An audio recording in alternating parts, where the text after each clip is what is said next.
Hi everyone, hope you are doing well from wherever you're watching this channel, depending on your time zone. Now I think it is only on this channel where we have not discussed William Samoei Ruto's visit to Nyanza region. But then we will use this opportunity to also look deeper and give our own view on the same.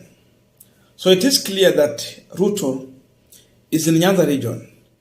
And as of now, his first visit is in Homa Bay, where he's going to launch a number of projects, of course, to do with the housing. These are projects that were put in place by the immediate former regime of retired President Uhuru Muigai Kenyatta. The truth is that Ruto had a chance either to frustrate those projects or to implement them going forward. So instead of frustrating, President Ruto has decided that he's going to make sure that he sees this project going through to the end.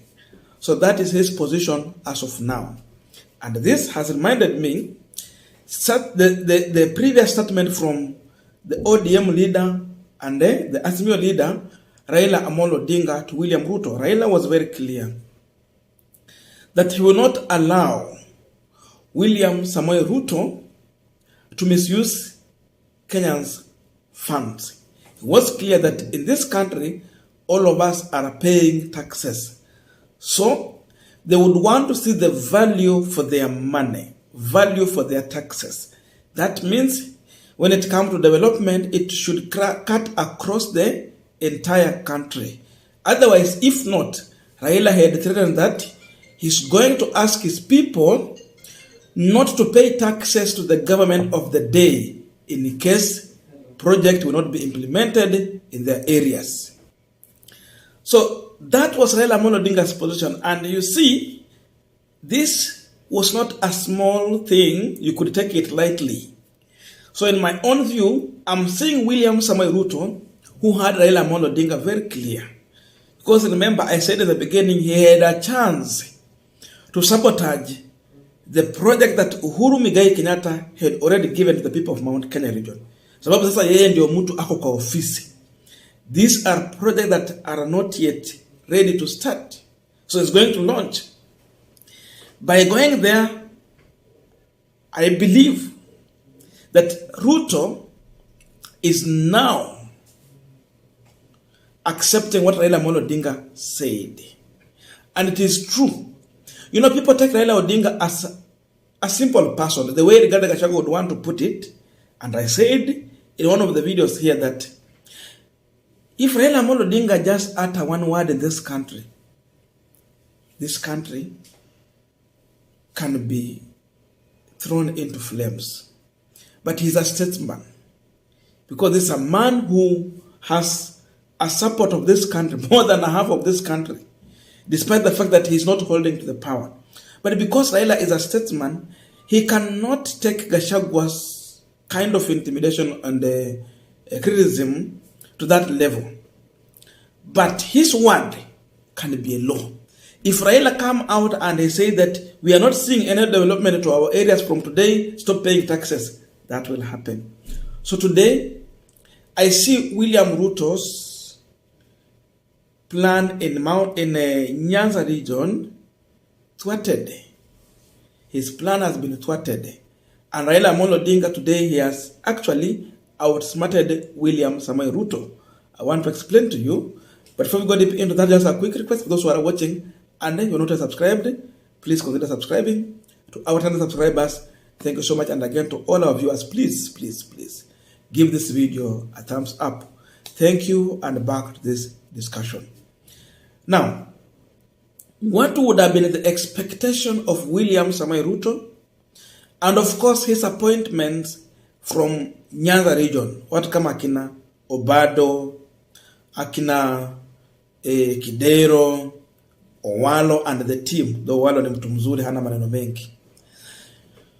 The expectation was that, and William Ruto himself, to meet resistance in Nyanza region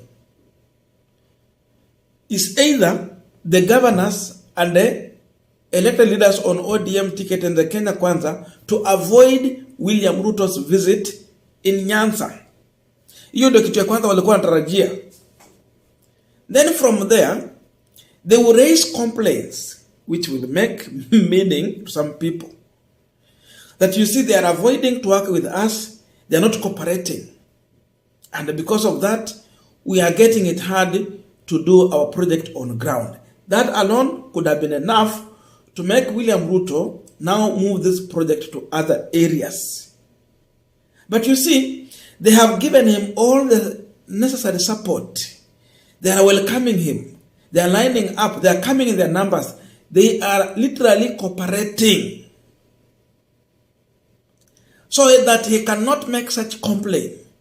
People are coming out even in their numbers because sasa gavana wenyu wameenda, obunge wenyu wameenda, you know, your senator is there, everyone is welcoming William Samoei. So people will come out even to listen to the president. That means it's a warm welcome. So the expectation was that he should get resistance from the people. Ya kwamba hawamtaki. Because that's how they are viewed Nyanza region. But it is happening in the opposite way. No resistance, no, missing the event, people are coming. So hapo Ruto amepigwa 10-0. Number 2, if these governors were not going to cooperate, then Ruto gets those areas and erase those projects. They become a successful story of the region. Then, niambie, between William Ruto and Gladys Wanga, who was going to take credit from those projects? Any successful project in a Migori or a Homa Bay or a Kisumu, who will take credit if these governors are not cooperating? Definitely, the residents will find a reason to associate themselves with William Ruto. Hata kama sio wengi. Unajua hata mtu mmoja sasa kwa hiyo uchaguzi ni ya muhimu. They will find a reason to accept Ruto because despite the fact that the leaders have rejected him, he simply came and worked for the people. Okay? So he will take full credit. But by the fact that Gladys Wanga ako hapo, James Orengo ako hapo, Anyang' Nyong'o ako hapo, that means they are cooperating with the national government. They are cooperating with the executive.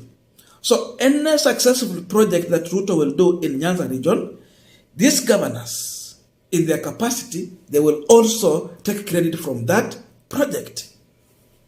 So that means they have shared, and because of that, leaders will find a reason to re-elect them again and again because they can cooperate, and again, through cooperation, they can bring successful stories of successful project in the region. That alone, again, they have outsmarted William Ruto because he did not expect these leaders to come in their numbers. Alikuwa anarajia vile Gladys Wanga hakuwa ile wakati tena akose, alafu akwetu ni wawano na timu yake hapo na yule PS wake wa interior and the team, then they will be seen as the only people working for the people. Then Baba will be seen as the way they have always tried to paint, which is wrong, that sio mtu wa kuleta maendeleo. Lakini Ruto amekuja na maendeleo. So Raila alienda mbele yao, even after telling them that development should reflect our taxes. He now asked his governors to cooperate with the president. So that means already Raila has given them an okay. And by that, people of Nyanza region have got an okay to welcome William Samoei Ruto. Ya kwamba baba amewaruhusu wakaribishe mheshimiwa William Samoei Ruto in his stronghold. So they have the blessing of Raila Odinga to attend those events. Anyone who would want to use it against Raila Odinga as a campaign tool, he cannot try that. Because now Raila has welcomed William Samoei Ruto. Amesema ya kwamba mkaribisheni Ruto akuje afanye kazi yake na mumpe necessary support to come in this area. That alone, it will deny these other people with their side shows, Akina Miguna and the team, to take from William Ruto's visit in Nyanza region. It won't happen. So with all this, I believe that Raila has managed to tame William Ruto. He has managed. And that's the spirit we should encourage going forward. Cooperation is the way to go as of now. So that before we ask William Ruto, what is the value for our money in terms of taxes we are paying to this government?